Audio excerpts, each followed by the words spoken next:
Okay guys, so today we're talking about the top 10 do's and don'ts of self-defense. These are in no particular order, but these are 10 things that I think are absolutely necessary to give you the best chance of being able to defend yourself. So, number one is going to be action versus reaction. We've already talked about that. Because of action versus reaction and action almost always beating reaction, you must start the fight. So that the fight is inevitable, you start the fight. I know that sounds like, you know, I want to use martial arts for self-defense and I want to be chivalrous and never strike first. Put that out of your mind. If the fight's inevitable, you must start the fight. Alright guys, number 2 on the list. It's a corny one, but practice does not make perfect. Perfect practice makes perfect. Most of the bad habits in self-defense and fighting are created in the gym on a heavy bag. We're working on our skills and we're not practicing perfectly, right? So if I'm hitting the bag and I'm throwing my 1, 2, 3 combination hitting, and then every time I back up and drop my hands, I'm making that part of my instinctive natural response.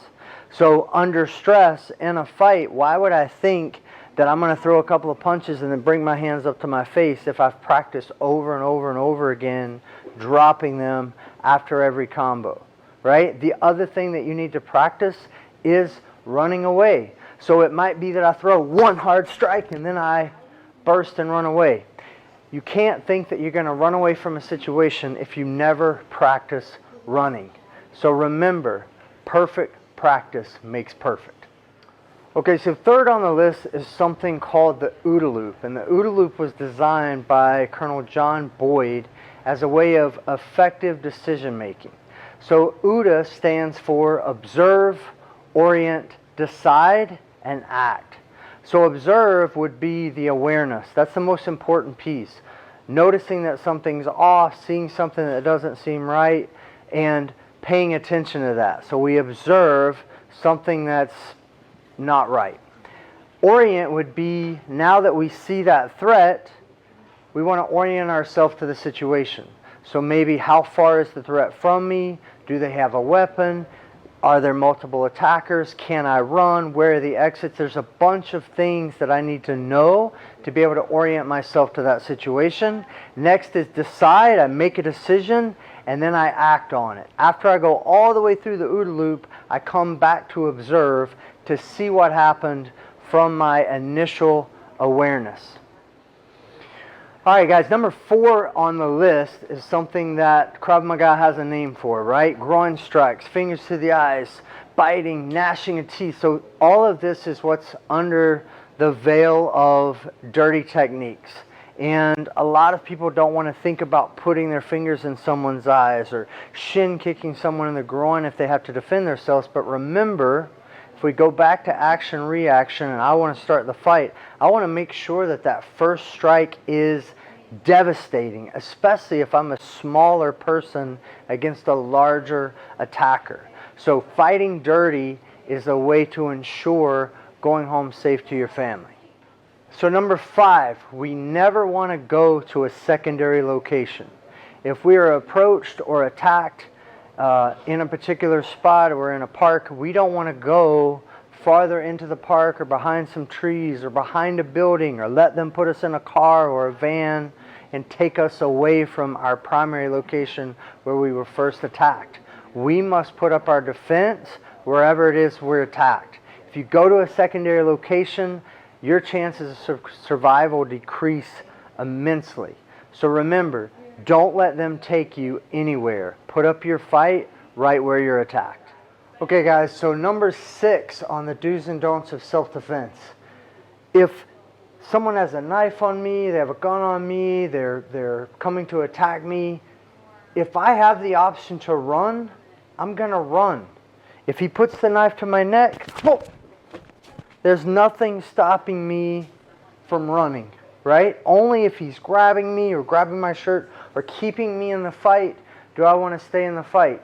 However, option for running isn't always there, right? Sometimes we have a loved one with us, our spouse, our grandmother, our kids. not going to be the best look to run away. But if you can create distance and run, it's always a good option. Number 7 on the list of do's and don'ts of self-defense. If he has a knife, I want to find out, if he assaults me, what he wants. So the first thing I'm going to do when he comes up, if he doesn't tell me immediately, is, whoa, what do you want? Right? I'm going to ask him what he wants.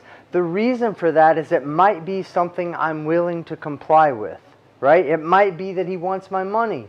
I'm going to give him my money and get out of the situation. I will bring my hands up just in case I need to defend. Not above the knife, because now his peripheral vision is very good, but up to the level of the knife. And now I look scared. I call this shrinking. I don't want to look like I'm doing something cool and I'm going for the knife, but I'm, whoa, what do you want? Now, if it's something I'm willing to comply with, I can give him the money. If I need to fight, I can fight, or if I can run, I run. All right, number 8 on the list. The move has to work in every scenario, right? If Yefren has the knife on me and it's in his left hand on the left side of my neck, and I push it and I kick and I defend and it works great. But what if it's in his other hand? Here. If I can't do the same thing, then it doesn't work. If it matters if it's on your left side or your right side, if it's in their left hand or their right hand, then the move doesn't work, because you're never going to be able to make that discernment under stress. All right, guys, number 9 on the list. If you mess up during a self-defense move, keep going. Right? So many times in teaching, I see people, they go, let's say we're using the knife again, and I go for the knife and I fumble somehow, and then they just stop and they want to reset. I'm not going to be able to do that. I can't go for the knife and then you pull it away from me. He pulls it away, and then I'm like, oh, I was just kidding, right? No. If I miss, pull it away. Now I have to keep going. If I started and I reach for the gun, or I reach for the knife, or I go for a punch, or I go for a kick, I'm committed now to the fight. I always have to keep going. Don't hesitate, don't stop. Guys, for this last one, number 10, I wanted to talk to you about what I think is the absolute most important part of self-defense, and that is never quitting, never giving up, never stopping. If you're assaulted, even if you are on the brink of death and you don't think you have 1 more ounce of strength, keep fighting. Never quit.